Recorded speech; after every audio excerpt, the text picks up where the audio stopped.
시대의 징표를 읽는다는 것은 참으로 중요하지만 그렇다고 쉬운 일도 아닙니다.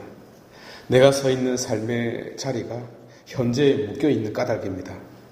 어떤 방식으로든 이 구간을 통과해야 알 수 있는데 여기에 있으면서도 통과할 수 있는 방법은 과거에서 곧 역사에서 교훈을 찾는 것입니다. 마치 타임머신을 타듯이 통째로 이동하는 것입니다. 그러면 객관적인 거리에서 보이지 않는 손길의 움직임을 발견하게 되는 것입니다. 이 손길이 어떻게 움직이는지 한번 살펴보았으면 합니다. BC 8세기 당시에 이스라엘은 이제 남북으로 벌써 갈렸지만 단순하게 우리나라처럼 남과 북으로 갈렸다고 생각하면 곤란합니다. 왼쪽 곧 지중해에는 필리스티아, 그러니까 팔레스타인들의 나라가 건재해 있었고 남유다 아래에는 에돔 위, 그러니까 사해 동쪽에는 모압이, 모압 북동쪽에는 암몬이, 모압 북쪽은 아람이 자리 잡고 있었습니다. 그리고 북이스라엘 북쪽에는 페니키아가 위치해 있었습니다. 곧 동서남북 전체가 적으로 둘러싸여 있었습니다. 그리고 도시국가와 다를 바 없는 이 모든 나라들을 아시리아가 사자의 눈으로 노려보고 있었습니다.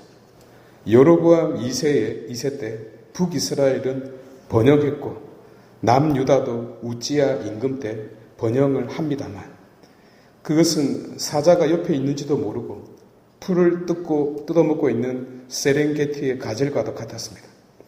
당시 사자들의 집안 싸움을 평정한 이가 티글랏 필레세르 3세였습니다. 그는 칭기스칸 같이 확장 정책을 펼친 임금이었습니다. 이제 여로보암 2세가 죽고 아들 즈카리아가 사마리아 왕위를 계승합니다만 6개월 통치 후 살룸에게 죽임을 당합니다.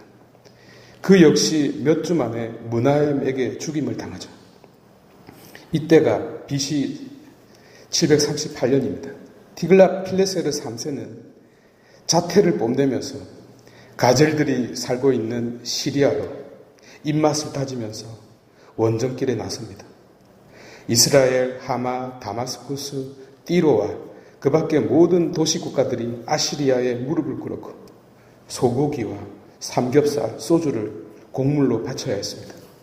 국가 재정이 밑빠진 독으로 빠져들기 시작하면 전 국민은 힘들 수밖에 없죠. 결국 무나햄은 왕의 자리가 너무나 버거운 나머지 죽고 말았고 그의 아들 프카흐야가 계승했지만 페카에게 살해당하고 왕위를 빼앗깁니다. 새 왕이 된 이스라엘의 왕 페카는 다마스쿠스의 왕 르친과 손을 잡았습니다. 그리고 남유다와도 손을 잡고 아시리아에 대항하려는 무모한 계획을 세웁니다. 그러나 국제 정세를 살펴보고 있던 남유다의 요탐은 그리고 그의 후계자 아하즈는 그 손을 뿌리칩니다. 이때 페카와 르치는 빡쳐서 타브알의 아들을 왕으로 세우고 남유다를 침공하죠. 오늘 독서의 배경입니다. 남유다는 남쪽 에돔으로부터 서쪽 필리스티아로부터 북쪽으로는 아람과 다마스쿠스로부터 사방으로 공격을 당하고 멍들고 땅을 다 빼앗깁니다.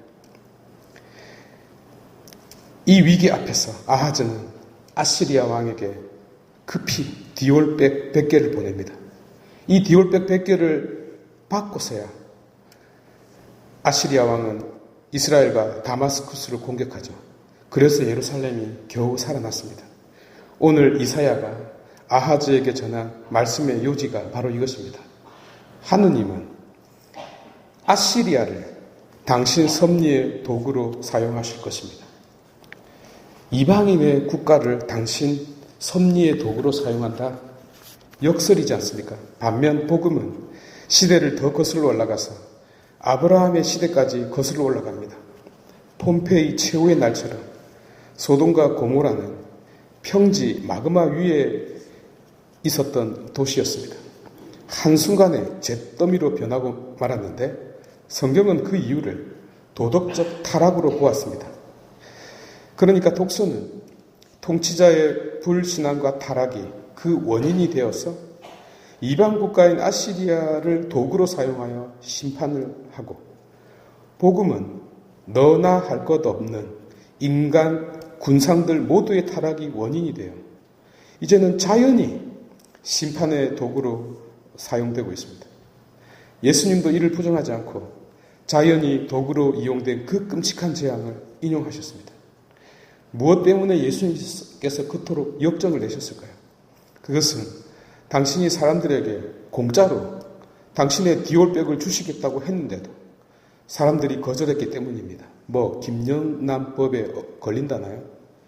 당신을 거부한 이 사건이 얼마나 섭섭했으며 소돔과 고모라에서 당신의 기적들이 일어났다면 그 도시가 멸망하지 않고 오늘날까지 남아 있었을 것이라고 말했겠습니까?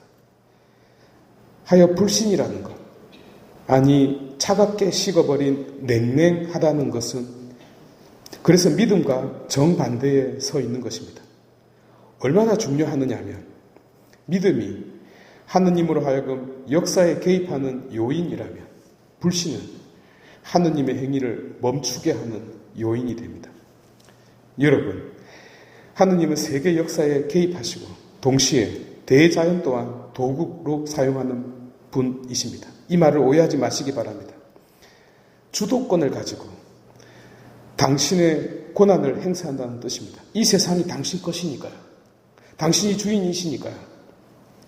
사자처럼 으르렁거리는 국가의 발걸음을 조종하고 규칙적인 대자연에 불규칙적인 변수를 담아 삶을 예측 불가능하게 흔들어버리고 안개로 덮어버립니다. 그래서 우리 눈에 자비롭지 못한 신으로 비치는 이유입니다. 그런데 왜 그렇게 행동하실까요? 그것이 바로 죄의 권세 때문입니다. 이렇게 개입하지 않으면 모든 사람이 전부 죽음의 낭떠러지로 가기 때문에 오히려 많은 사람을 살리기 위하여 불행조차 자연의 재앙조차 당신 도구로 쓰는 것입니다. 마치 병이 어떤 사람을 건강하게 만드는 역설의 원리와 같은 것이죠. 우리가 짓는 죄와 불신의 원리로 그대로 당신은 적용하고 있는 것입니다. 그래서 우리는 기억해야 합니다. 하느님의 손은 결코 주도권을 놓은 적이 없다는 것을 말입니다. 봉헌하도록 합시다.